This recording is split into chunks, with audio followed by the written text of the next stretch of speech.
Welcome to the land of the weird, the strange, and the most unexplained stories you'll ever hear. And best of all, they're all true. This is Headphone Theater.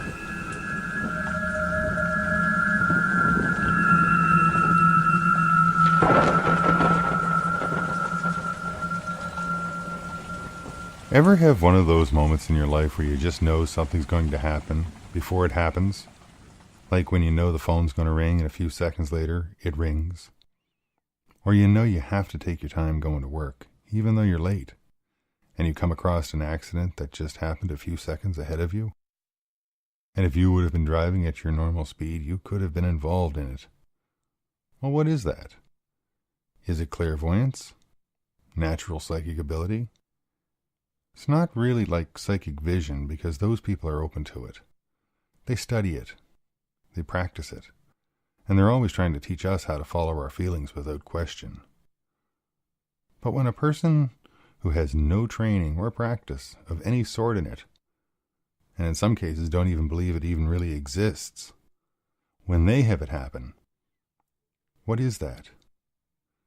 Are we naturally fully hardwired to a timeline in the universe in ways we don't understand yet, like radio antennas, where information flows around us like oxygen all the time, every day, and we just choose to ignore it most of the time?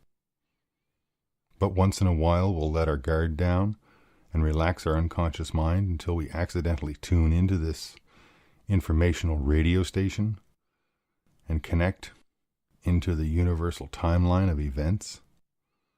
And we get information about future events instantly? Is that what it is?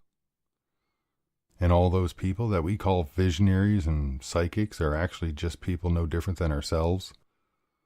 They simply listen to this radio station while the rest of us refuse to?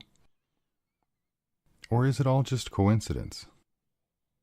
One of the strangest cases of this type of unconscious insight, or maybe just coincidence, took place in 1898 with an American author named Morgan Robertson. This is the story of Futility. Now, Morgan Robertson wrote short stories and novels, mostly about the sea and ships and the sailors that sailed them. He was born in Oswego County, New York. He was born into a seafaring family, and his father was a sea captain, and he grew up around that way of life. His first job was aboard a ship, starting off as a cabin boy. And later on, when he joined the merchant services, he worked his way up to first mate. Now, life on the sea is an extreme living at its best. And after a while, it kind of grew long on the tooth, and he actually became bored of the job. So he began searching for something on more solid ground, so to speak. So he trained as a diamond setter and worked in New York City, setting diamonds for 10 years.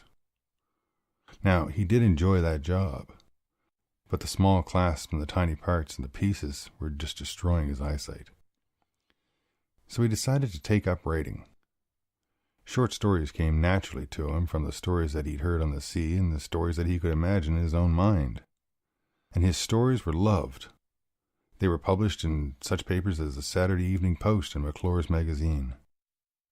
Now, although money didn't come flowing out of his pockets from this endeavor, it was still something he felt connected to and enjoyed doing. If for nothing else, the class of friends that it brought him. Now all of a sudden he was hanging out with artists and poets and other writers, and people by which he found himself feeling akin to. And then one night, by the glow of a lantern flame, in 1898, he placed a freshly dipped pen, covered in ink, on a piece of paper, and began writing down a story that would leave the world baffled. The story was Futility.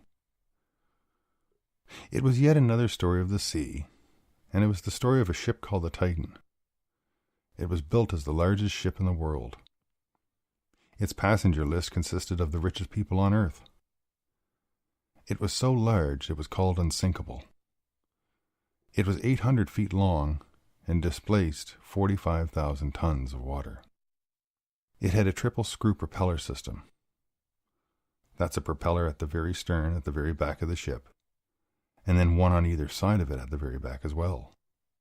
That's a triple screw propeller system. It carried as few lifeboats as the law would allow.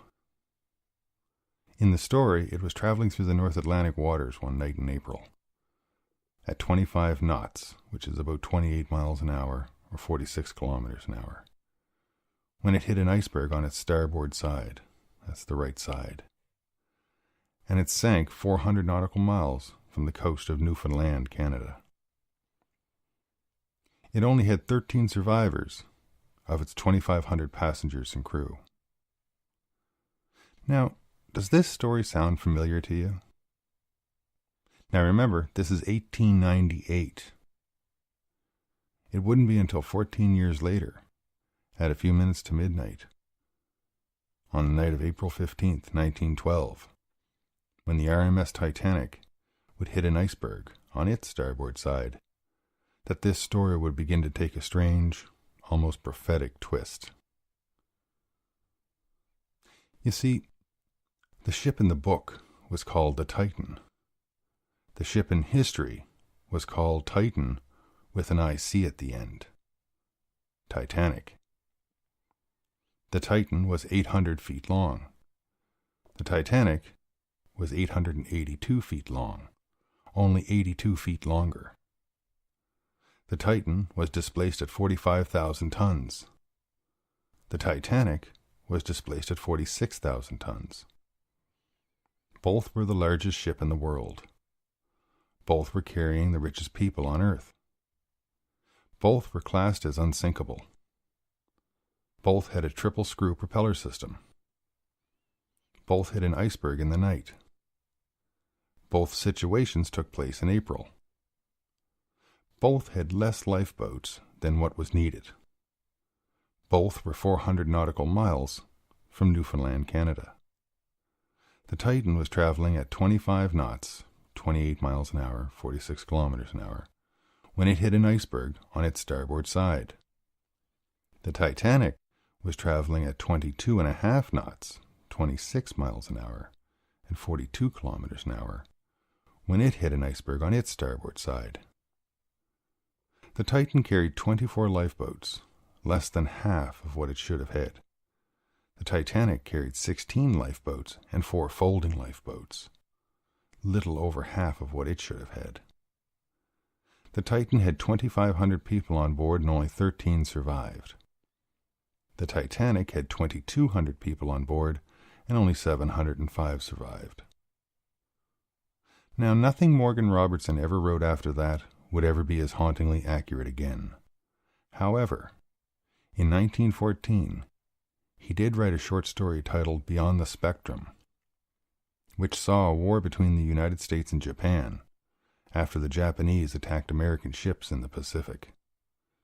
That didn't come true until December 7th, 1941. Whatever Morgan Robertson tapped into that night in 1898, whatever door he unlocked in his imagination, or perhaps whatever universal radio station he tuned into, or perhaps whatever he simply coincidentally wrote down, it gave the author a story, and the world an almost perfect prophetic message. Tune in next week for another strange but true story here inside Headphone Theater. If you have a story to tell, email it to headphonetheater@outlook.com. I'm Alex McDonald. Take care.